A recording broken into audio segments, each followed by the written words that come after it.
I will say this about the defense. I want to get into the pass rush because you mentioned it. It felt like it ran hot and cold. It was either a 5-second pocket for Geno Smith where he was on his ass right away. There was not a ton of sustained, like, just general pressure. They blitzed a lot. Anywhere you look, the number, because all these outlets, PFF, Next Gen Stats, they all grade a little differently. Anywhere from the high 40s to even 50%, which is a lot. That's a lot of times to blitz.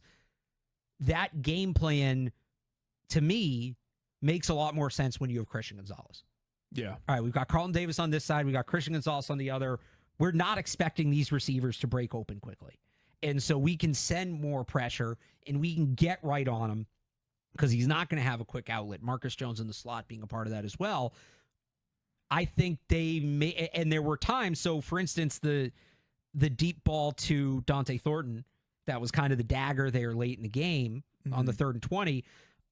Carlton Davis plays that relatively well. I do want to give some credit to Smith and Thornton. It's a great throw. It's a great catch. But, like, that's probably Christian Gonzalez in another situation.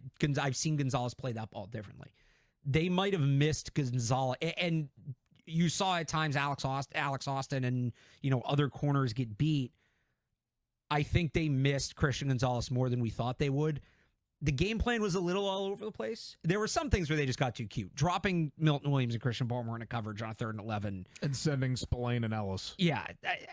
That was the first touchdown, by the way. Right. Yeah. That's too cute.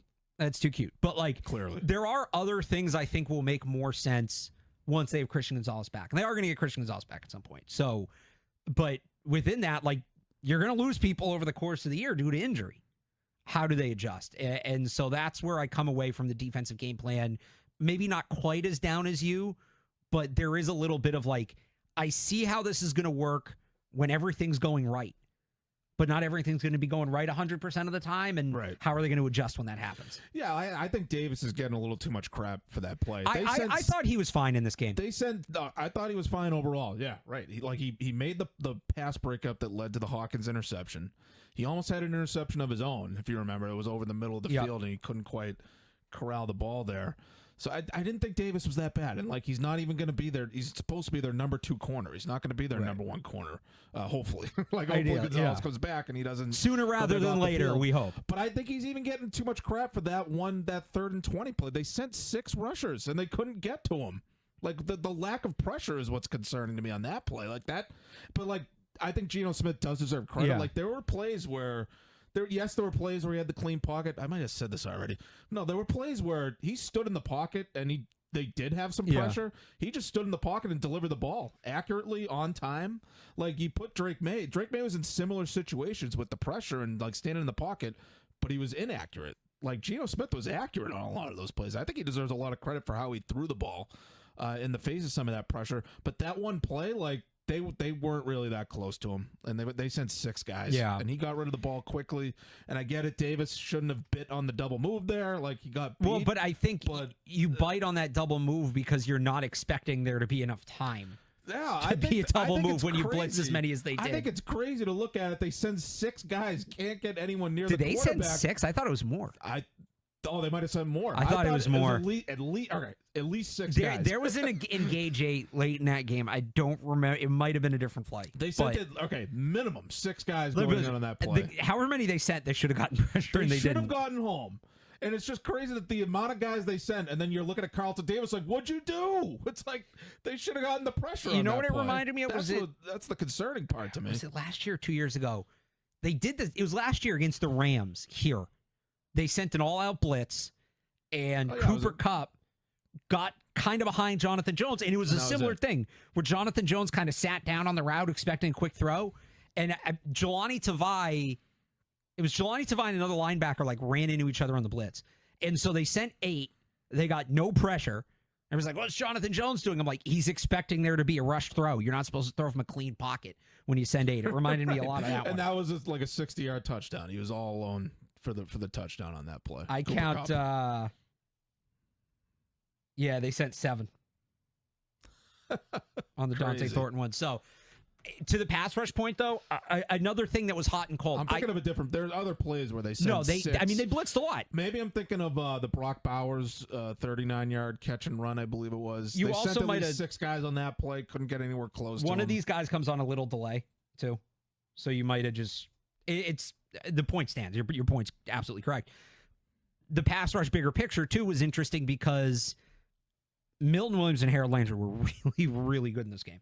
Really, really good. Per next gen stats, both had 7 pressures. Patriots only had one game last year where one player got 7 pressures, and that was Keon White against San Francisco. I thought, and they're playing on the same side of the line. They're running a bunch of games off each other. There's chemistry there between the two of them, playing with a hot motor, all of it. I thought those two delivered. I was actually really encouraged by what I saw from 2 of their bigger free agent signings. On the other side, Barmore didn't do as much. I know you maybe have something on that. Kayvon Chason did not carry over what he did in camp. I thought he got pushed around a little bit. Keon White didn't play a ton, played more than you think. He really didn't show up. He didn't record a single pressure. So they got it from some spots, not from others. They're going to need a more balanced attack as the season goes on. I know you kind of, you can talk about this a little bit more. Barmore seemed to be the focus of the blocking scheme. So, okay, if he's going to just occupy bodies, if the production's not there, he's still doing his job. You need somebody, whether it's Chason, whether it's Keon White, whoever, off that other side from Landry and Milton Williams to continue to collapse that pocket. Yeah, but I'm curious what you saw from Barmore. Well, yeah, I came out of the game thinking Barmore was pretty much invisible, almost a non-factor as a pass rusher. But the Raiders made him invisible. Watching it, like they double-teamed him, they chipped him, like they were making sure every single pass play, like we got to take care of Barmore. He was the guy that they went and said, this guy's not going to beat us. Exactly. Honestly, good for Christian Barmore for commanding that respect. Yeah. I mean, good for him, but good for the Raiders to go into the game and say, like, we need to take care of this guy. But that's what you want. Week 1, like Chip Kelly being out of the league 9 years, like even he knows, like we got to take care of Barmore. Right. But that's what you want in that. And we talk about this with the receivers a lot, right? The coverage dictating wide receiver. Okay, if the defense is going to have to focus on this guy and send other resources here, that should free up other guys, give them more true one-on-one opportunities to win, and that one great receiver can make everybody else better. We talked a lot this offseason about the linchpin pass rusher. Who's going to be the guy that draws the attention, that limits the one-on-ones? So Christian Barmore is doing that. The production may not be there, but his gravity is still felt because, and you saw it, there's one-on-ones for Milton Williams. There's one-on-ones for Harold Landry. Those are not guys you want to leave as an offense one-on-one, but you have to pick your poison. And so I think that might be a different guy from week to week. I'd be curious to see how the Dolphins attack it next week, and maybe if Landry gets more of the attention after the game he had, because I don't think there's that much of a talent gap across the board. I don't know that, like, Barmore's not Judon. Judon was that last linchpin pass rusher they had. So it'll be interesting to see how Miami adjusts, but the fact that they have somebody that an offense felt they need to attack that way should help out. They just need more guys creating off of that. Yeah, like this is what we've been talking about on this show, and we were on the radio. Like lacking that true impact edge guy is sort of what's sort of hurting them right now. Like Kayvon Chason, for all he had a good summer, and I think he could have games here where like he pops occasionally for a big game. But he's not going to be that guy that's like an every down like threat to really beat a one-on-one matchup. If you had that guy that could beat a one-on-one matchup, and like Keon White, like you said, like he had a lot of those situations where he was going up against Colton Miller for the Raiders. Colton Miller just erased him whenever he was going up against Keon White one-on-one. And so, I mean, Colton Miller's not a bad player, but that's if Keon White's going to be that I'm not guy. Saying that. I'm saying Colton Miller's a good player, and like Keon White is not good enough to beat him. Like, and Colton Miller is better than Keon White. Is the point I'm making? If that was Myles Garrett over there, that'd probably make a much bigger difference. Again, I go back to like Matthew Judon filled that role in New England. You look at some of the Miller Lite, the sign's going. Whatever.